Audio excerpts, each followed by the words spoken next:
Hello students, welcome back. Now in this lecture, we are going to continue solving numericals from government textbook. That is State Board of Maharashtra का जो text book है physics का, उसमें से हम कुछ numericals discuss कर रहे हैं. सो आई थिंक लास्ट क्लास में जब हम मिले थे, हम लोगों ने क्वेश्चन नंबर 14 तक डिस्कस किया था और अब उसके आगे के न्यूमेरिकल्स हम देखते हैं. चलिए बच्चों, सो अभी 15th क्वेश्चन, हालांकि वो रिलेटेड टू क्वेश्चन नंबर 14 ही है. Let's see. So in that question it is given, this is that Maharashtra State Board textbook which I am talking about. The road in question 14 above is constructed as per the requirements. जैसे requirement है. The coefficient of static friction, अब friction भी involve हो चुका है, between the tires of the vehicle and on the road is 0.8. Will there be any lower speed limit? And by how much can the upper speed limit exceed in this case? Okay. So जैसे कि बच्चों आप जानते हो, so it is government textbook, question number 15. Basically आप बोल सकते हो 14 continued. So 14 जब हमने डिस्कस किया था, there was no information given about friction. पर 15th में डेटा फ्रिक्शन के साथ है. So अगर आपको याद होगा बच्चों कि if we solve question with friction, तो उसमें जो लोअर लिमिट है minimum speed is given by r g bracket में tan theta minus mu upon 1 plus mu tan theta. With this expression we can calculate the minimum speed with which the car has to travel. Okay, so now just आपको क्या करना है, जो value दिया हुआ है substitute कीजिए and you should get the answer. So radius was 72. Once again g का value, so you have to refer the question. Question में g के बारे में कुछ बताया नहीं है, तो जैसे कि मैंने कहा था मैं 10 लेकर सॉल्व करूंगा. tan थीटा 5 था, आप प्रीवियस लेक्चर देख सकते हैं. Mu is 0.8 divided by 1 plus 0.8 into 5. So you will get square root of 72 multiply by 10 into 5 minus 0.8 gives you 4.2. That is divided by 5. So basically ये 5 2 हो गया.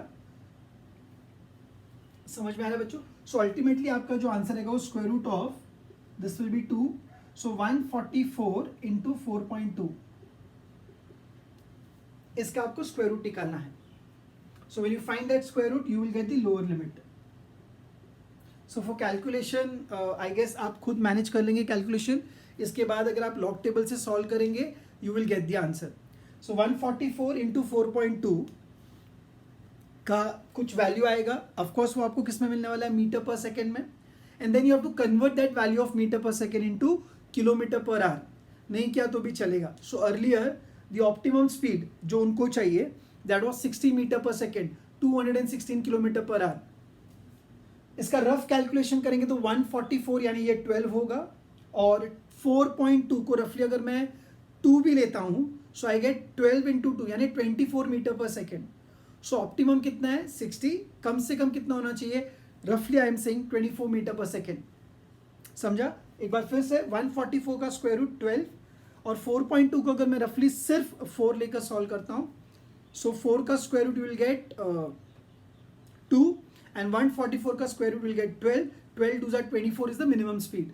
सो रफली अगर मैं अप्रॉक्सीमेट वैल्यू लिखता हूं बच्चों, सो आपको 24 मीटर पर सेकेंड की स्पीड या 24 इंटू 8/5 या 90 किलोमीटर पर आवर से थोड़ा कम की रेंज में आपको स्पीड मिलेगी, जिससे वो मिनिमम स्पीड से आप जा सकते हो बच्चों. अब अगर अपर लिमिट की बात करें तो ध्यान देना बच्चों, for upper limit if you see वो पॉसिबल नहीं होगा. क्यों sir? What is upper limit के लिए जो फॉर्मूला है that is under root of R G. क्या होगा बच्चों? न्यूमरेटर में tan थीटा प्लस म्यू हो जाता है और डिनोमिनेटर में 1 माइनस म्यू tan थीटा. ना यहां पर अगर आप देखोगे म्यू इंटू tan थीटा का value will be 0.8 multiply by 5 which is 4 यानी ग्रेटर देन 1 होगा. सो 1 माइनस 4 आपको -3 देगा, which means negative square root, यानी प्रैक्टिकली वो पॉसिबल नहीं है. और वैसे भी बच्चों याद रखना, जब एंगल ऑफ बैंकिंग 45 से ज़्यादा होता है तो अपर लिमिट ऐसा कुछ हम डिफाइन नहीं करते हैं. Is that clear?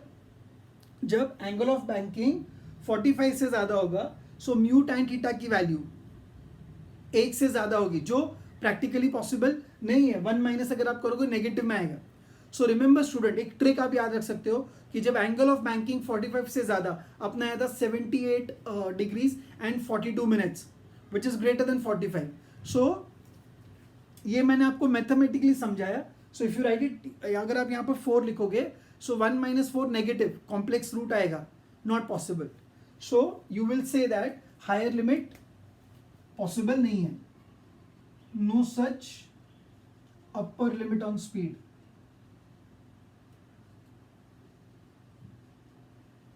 और ट्रिक क्या है? एंगल 45 से ज्यादा है। आई होप बच्चों आपको ये 15th वाला क्वेश्चन प्रॉपर एक्सप्लेनेशन के साथ क्लियर है। सो स्क्रीन को पॉज करके इसको जल्दी से लिख लीजिए, then will take question number 16। All of you please read question number 16। I guess ये सबने लिख चुके हैं। ओके, सो 16 क्वेश्चन देखिए बच्चों।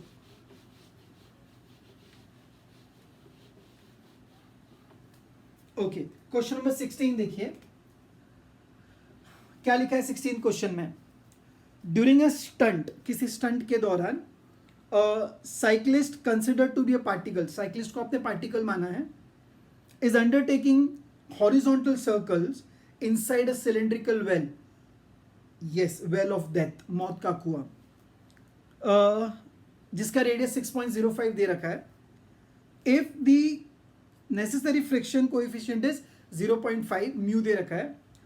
How much minimum speed should the stunt artist maintain, उसको कितना स्पीड रखना चाहिए, and mass of the artist is 50 kg। Okay, if he or she increases the speed by 20%, how much will the force of friction be. Okay, so पहले बच्चों ये वो situation है well of death वाली, एक बार फिर से हम उसको डिस्कस या विजुअलाइज कर ले तो अच्छा है। What was the situation? ऐसे एक वर्टिकल सिलेंड्रिकल वेल, इसके वॉल पर एक साइक्लिस्ट जिसको पार्टिकल ट्रीट करना है, उसको अगर पार्टिकल ट्रीट करोगे उस पर लगने वाले फोर्स, वेट नीचे की तरफ, फ्रिक्शन ऊपर की तरफ, नॉर्मल रिएक्शन सेंट्रीपिटल फोर्स अंदर की तरफ। याद आ रहा है बच्चों? ये एक सिचुएशन ऐसी बच्चों जहां पे फ्रिक्शन का मैक्सिमम वैल्यू किसके बराबर आएगा? mg के बराबर। फोर्स ऑफ फ्रिक्शन mg के बराबर होगा, और नॉर्मल रिएक्शन आपको क्या प्रोवाइड करेगा? Centripetal force. Do you remember that? Yes. So ये सिचुएशन हम पहले कर चुके हैं। इसमें जो मिनिमम स्पीड की कंडीशन थी, मिनिमम स्पीड जो आनी चाहिए उसकी रिवॉल्यूशन की, that was under root of rg by mu. I hope बच्चों आपको रिकॉल है, याद आ रहा है। So under root of rg by mu, minimum speed required for it to perform circular motion is under root of rg by mu. बच्चों अगर ये क्वेश्चन आपके बोर्ड एग्जाम में 2 मार्क्स के लिए आया, सो डायरेक्ट फॉर्मूले से आप कर सकते हो।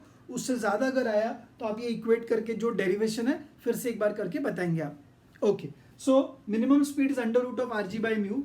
What is r given? What is the radius given? 6.05।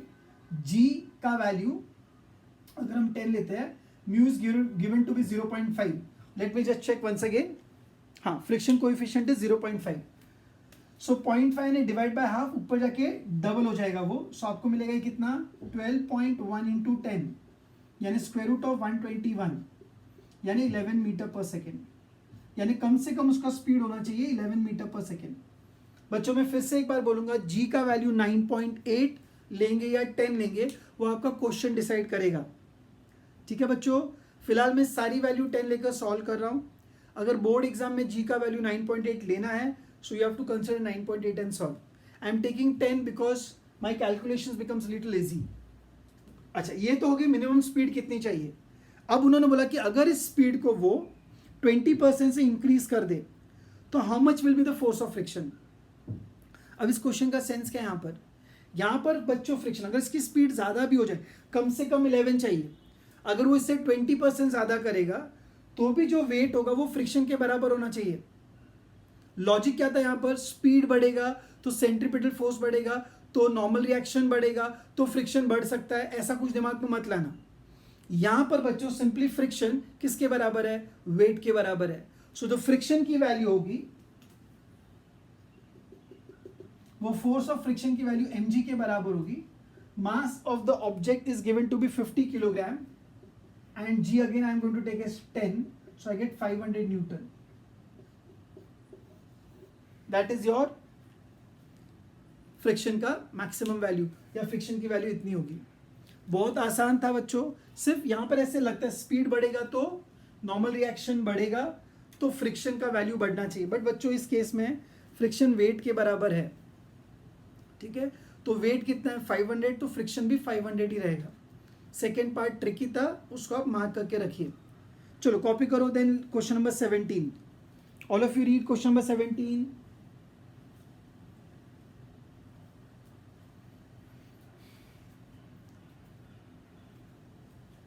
Fine. So 17 question बच्चों देखो क्या है.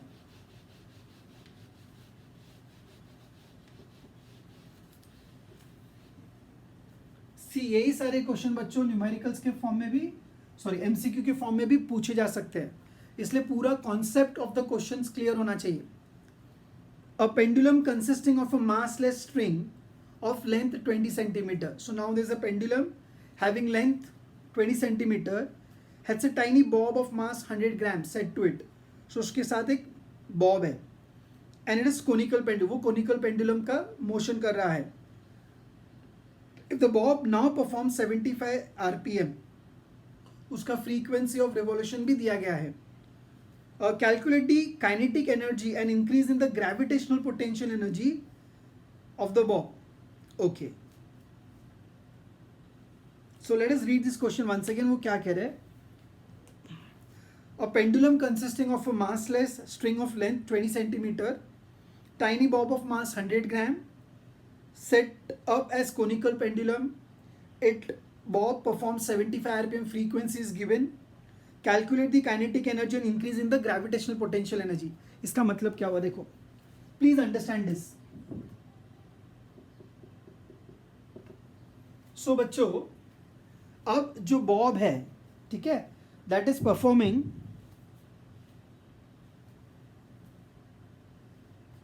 पहले वो बॉब ऐसा था राइट. अब जब ये बॉब कोनिकल पेंडुलम बनेगा तो बच्चों ऐसा कुछ घूम रहा होगा. यानी मैं ये मान सकता हूं बच्चों कि हमारा जो बॉब था वो हाइट वाइज ये लेवल से ये लेवल तक पहुंच चुका है. सो this is increase in the height. I can consider that. इतना हाइट उसका इंक्रीज होगा बच्चों, ये आना ही चाहिए. सो इंक्रीमेंट इन हाइट कितना है, उससे आपको इंक्रीज इन पोटेंशियल एनर्जी मिलेगा. अभी समझा, पता चला यही नहीं आ रहा है कि पोटेंशियल एनर्जी कैसे बढ़ गई. सो विजुअलाइज कर, जब वो सस्पेंडेड होगा तो बॉब यहाँ होगा. जैसे जैसे वो घूमेगा बॉब फैलता जाएगा, यानी बेसिक लेवल से ऊपर उठेगा वो. ये विजुअलाइज हो रहा है बच्चों. वो चौक के साथ में करके बताता था. So as the speed increases bob के सर्कल का रेडियस बढ़ेगा तो बॉब पॉइंट जो पहले था वहां से ऊपर जाएगा.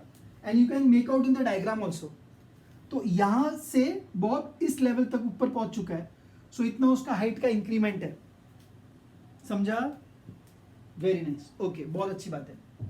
अब बच्चों आपसे पूछा गया है काइनेटिक एनर्जी पूछा है. So how will you find kinetic energy of the Bob. अच्छा, if you want to solve it properly, let's make note of all the things that are given to us. जो दी गई बातें उनको note करें अगर हम. So what is given to us? Length of the string is 20 centimeter, यानी 20 into 10 to the power minus 2 meter. Mass of the bob is 100 gram. 10 raised to minus 3 kilogram, that is 10 raised to minus 1 kg. समझ में आ रही है बच्चों बात? आनी चाहिए. और उसका फ्रीक्वेंसी दे रखा है 75 रेवोल्यूशंस पर मिनट. पर मिनट नहीं चलता है बच्चों. So what are we going to do, 75 divided by 60 revolutions per second. So these are the data that are given to us. अब आपसे पूछा गया है what is to find. So आपको फाइंड क्या करना है बच्चों, पहला उसकी काइनेटिक एनर्जी फाइंड करनी है, दूसरी चेंज इन पोटेंशियल एनर्जी या इंक्रीज इन पोटेंशियल एनर्जी. अच्छा, कैसे करेंगे? So how will you solve it. So क्या मैं कह सकता हूं kinetic energy is basically half mv², बराबर ना. अब मुझे होता आपका बॉब जब सेट हो चुका है वो 75 RPM करने वाला है, तो आप मानते हो वो सर्कुलर मोशन कर रहा है. और सर्कुलर मोशन में माय डियर स्टूडेंट हम हाफ v को लिखेंगे r ω². थोड़ा समझना होगा बच्चों. तो बोलेंगे सर उसके सर्कल की रेडियस क्या है, तो उसकी सर्कल की रेडियस ये है my dear student. And if you can recall, अगर ये एंगल थीटा है, ये आपका उसका लेंथ एल है. So now from here I know that R equal to L sine theta. ये अगर मैं ट्राइंगल ऐसे ड्रॉ करूं बच्चों, so this is theta, this is R, this is L. So sine theta का वैल्यू आता है R divided by L. Derivation में किया था, फिर से देख लो, तो R is L sine theta. So बोलोगे सर थीटा कहाँ आपको पता है, ओमेगा मिल सकता है, yes. With the help of n I can calculate omega, but theta नहीं पता है. So how do I calculate theta first, theta कैसे मिलेगा? That is the reason why बच्चों उन्होंने आपको क्या दे रखा है, they have given you frequency. So yes, आपको बेसिक से सोचना शुरू करना चाहिए बच्चों. हमको कोई डायरेक्ट सोल्यूशन नहीं चाहिए. We have to build our thinking first. So now do you know that time period is given by 2 pi by square root, sorry 2 pi root of L cos theta divided by G. ऐसा कुछ याद है बच्चों? T is 2 pi root of L cos theta by G. Okay, so now can we say frequency is 1/2 pi square root of g by L cos theta. With me? Okay, so frequency 75 by 60 है, यानी कितना हो गया 75 by 60 यानी 15 by 4, sorry 5 by 4. So I can say 5 by 4 will be 1/pi square root of g upon L cos theta. Let's square on both the sides. So 25 by 16, ध्यान दे 1/4 pi square, ये root हट गया तो g divided by L cos theta. Now question कह रहा है कि g का वैल्यू पाई स्क्वायर ले सकते हैं आप, या पाई स्क्वायर का वैल्यू 10 ले सकते हो आप. So this pi square and g को मैं हटा सकता हूं और ये हो जाएगा 4 4 जा 16. सो बेसिकली मुझे क्या मिल रहा है बच्चों, मुझे मिल रहा है 25 by 4 is equals to 1/L cos theta. So l cos theta, या बेसिकली कॉस थीटा की वैल्यू क्या हो जाएगी 4 divided by 25 into length. Length is 20 into 10⁻². So 10⁻² को अगर आप ऊपर भेजेंगे तो हो जाएगा 4 into 100 divided by 25 into 20. So 25 4 जा 100, 4 5 जा. So basically cos theta is 4/5. My dear student, आपको समझ में आया? Cos theta is 4/5. सर इससे क्या फायदा हुआ? अरे बेटा अगर कॉस थीटा पता है, so once you know cos of theta, theta this is 4, this is 5, sorry cos theta is 4/5, यानी adjacent is 4, hypotenuse is 5, so 3 4 5, this will be 3. So I can say sine of theta is going to be 3/5. समझा बच्चों? सो पहले frequency की मदद से आपने cos theta find किया, cos theta की मदद से आपको मिल गया साइन थीटा. ऑलराइट, अब आपको अगर साइन थीटा मिल गया बच्चों, so what will be radius of the circle l sine theta. So l sine theta, what is l? Again 20 into 10 to the power -2. Sine theta का वैल्यू 3/5. सो बेसिकली कितना आ रहा है 4 3 जा 12 इंटू 10⁻² मीटर. अब आपको रेडियस मिल गया बच्चों. फर्स्ट पार्ट पूरा क्लियर है.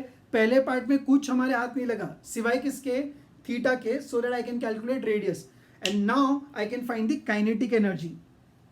चले आगे बच्चों, प्लीज आप इसको नोट कर लो, टेक अ स्क्रीनशॉट, पॉज करो, कॉपी कर लो. ओके फाइन, चलिए. So I will remove this part. Now what is kinetic energy? Yes, kinetic energy क्या था? So kinetic energy is given by half mv square. So half m, v is what? R square omega square. So half is half, mass is 100 gram. So 10⁻⁻1 मैंने लिखा था पहले. R का value 12 into 10⁻². So 12 into 12 into -2 का -4. And omega square is 4 pi square n square.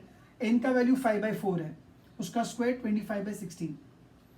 बच्चों I will repeat once again, omega is 2 pi n, उसका square 4 pi square n square. 4 pi square, n का value was 5/4, square is 25/16. So now we have to do lot of calculations. अब pi square का value कितना लेने का उन्होंने 10. So ये pi square और -1, 10 और 10⁻1 कैंसल. आपको मिलेगा 4 3 जा 12, 4 4 जा 16, 4 1 जा 4, 4 3 जा 12, 2 1 जा 2, 2 2 जा 4, 3 3s are 9 और इंटू 50 यानी 450 इंटू 10⁻⁴ यानी 0.45. This is the 0.45 joule. This is the kinetic energy. Please check for yourself. Please check for yourself. So I am getting kinetic energy is 0.45. See, I told you. Kinetic energy calculate करने में दम नहीं, simple है. वो radius पता होना चाहिए था, रेडियस. और रेडियस के लिए आपको ये पूरा कैलकुलेशन करना पड़ा. अभी भी खत्म नहीं हुआ है बच्चों. You still have to calculate what? Potential energy. कैसे ढूंढेंगे पोटेंशियल एनर्जी? या इंक्रीज इन पोटेंशियल एनर्जी.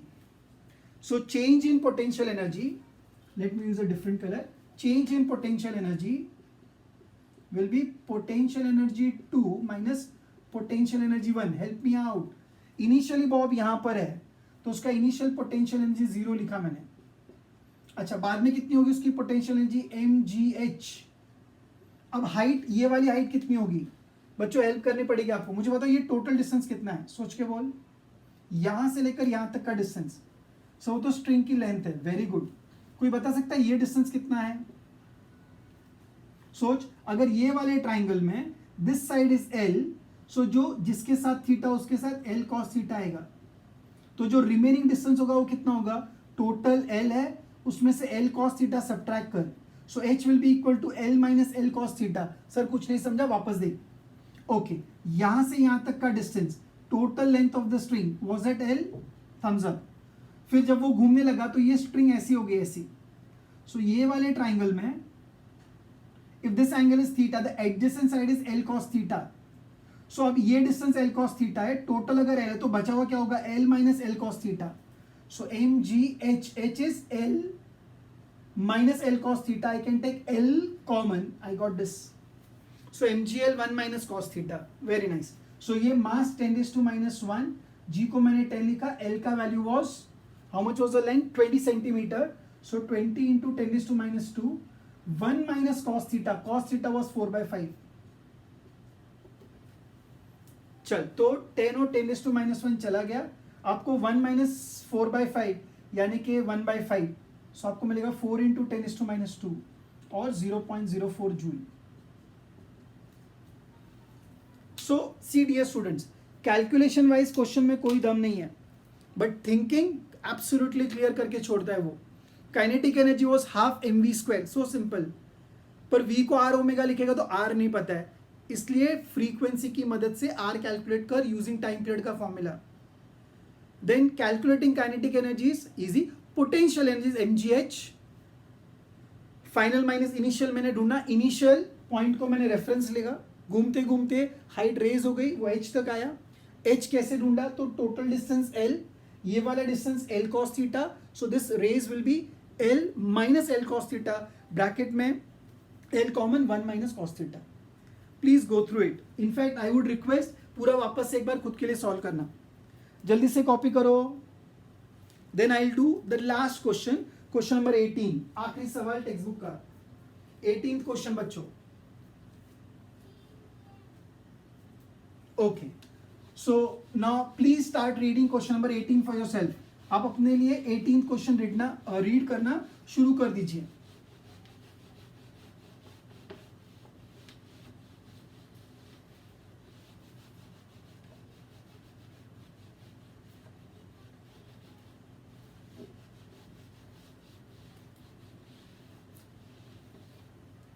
चलिए, again a very simple and tricky question. 18th question. A motorcyclist which you can consider as a particle is undergoing vertical circles inside a sphere of death. Sphere of death. So consider this to be sphere of death. इसके अंदर वो motorcycle ऐसे घूम रहा है. ये उसका top most point और ये उसका बॉटम मोस्ट पॉइंट की सिचुएशन. ठीक है, चल ऐसे मैंने ड्रॉ किया. फिर the speed of the motorcycle varies between 6 meter per second and 10 meter per second. मतलब मोटरसाइकिल की स्पीड 6 और 10 मीटर पर सेकेंड के बीच में वेरी कर रही है. यानी सबसे छोटी 6 मीटर पर सेकेंड और सबसे बड़ी 10 मीटर पर सेकेंड. अब बच्चों अगर आपको याद होगा, vertical circular motion is an example of non uniform circular motion, जिसमें स्पीड वेरी करेगी। आप मुझे बताओ सबसे कम स्पीड कहाँ होती है? ऑनेस्ट आंसर चाहिए। सबसे स्पीड कम कहाँ होती है? शाबाश, हाईएस्ट पॉइंट पर। सबसे ज्यादा स्पीड कहाँ होती है? लोएस्ट पॉइंट पर। तो 6 मीटर पर सेकेंड कहाँ की स्पीड है? हाईएस्ट पॉइंट की। और 10 मीटर पर सेकेंड कहाँ की स्पीड है? लोएस्ट पॉइंट की। So velocity at highest point is 6 meter per second and velocity at lowest point is 10 meter per second. So जब आप इसको लिखेंगे, अच्छे से प्रेजेंट करना है, तो आप बोलोगे in case of vertical circular motion we know that minimum speed is at highest point and maximum speed is at lowest point. Therefore VH is equal to 6 meter per second and VL is equals to 10 meter per second. Calculate the diameter of the sphere of the death. बहुत ही अच्छा question है बच्चों, ये दिखने में simple है but है नहीं. सो ये अगर इसकी रेडियस है तो आपको डायमीटर फाइंड करना है. बच्चों एक बात यहाँ पर अच्छे से क्लियर हो जानी चाहिए कि जब हमने ये डिराइव किया था तो हमने स्ट्रिंग के एंड पर एक पार्टिकल को बांध के घुमाया था, तो हर जगह टेंशन था. पर जब ये वाली सिचुएशन है, शायद किसी बैच में अपना एक क्वेश्चन भी हुआ है ऐसा एरोप्लेन वाला, तो यहाँ पर कोई रस्सी से बांध के तो नहीं घुमाया जा रहा है, तो यहाँ क्या आएगा? टेंशन आएगा या नॉर्मल रिएक्शन?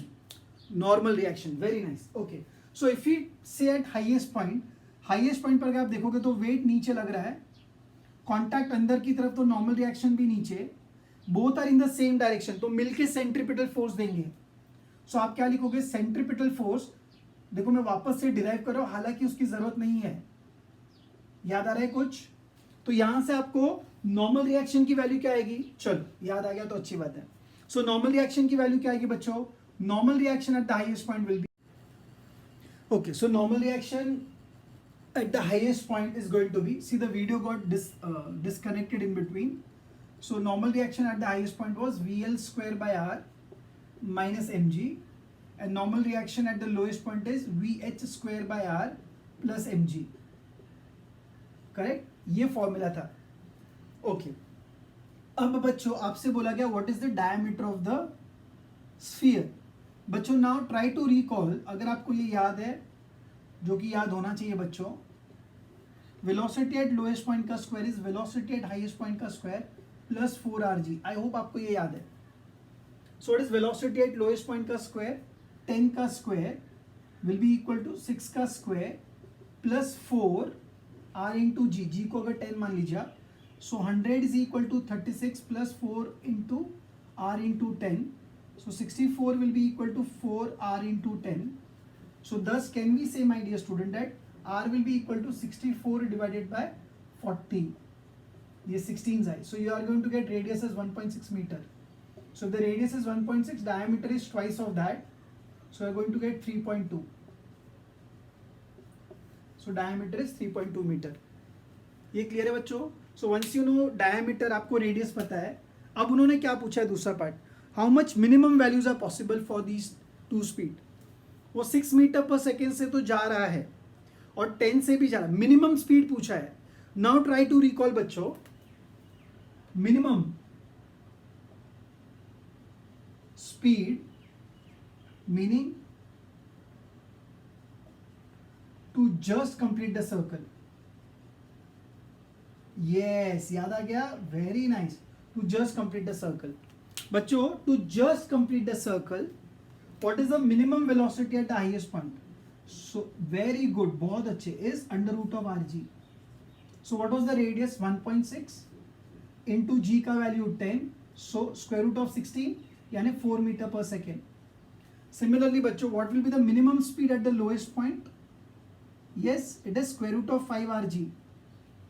सो rg का वैल्यू ऑलरेडी 4 आया into root 5. So 5 root 5 meter per second, 4 root 5 meter per second. So these are various possible solutions to the numericals given in your government textbook. ठीक है? Unfortunately video बंद हो गया, so we have to shoot it again. Clear है बच्चों? ये पूरा clear है. अब ये पूरा सोल्यूशन बच्चों एक और तरीके से आप कर सकते हो, जो मैं चाहूंगा कि आप खुद से सोचें और मुझे बताइए, बिना इसके यूज किए, इन दोनों की मदद से आप ये पूरा क्वेश्चन वापस से सॉल्व कर सकते हो. हिंट है, TL minus TH is 6 mg. वैसे NL minus NH should also be 6 mg and we will discuss in the live class. Please सोचना वो. This is fast method. एक और तरीका है बच्चों, NL और NH के डिफरेंस से आप निकाल सकते हो. ट्राई कीजिएगा and will take in the live lecture. Thank you so much बच्चों. Hello students, welcome back.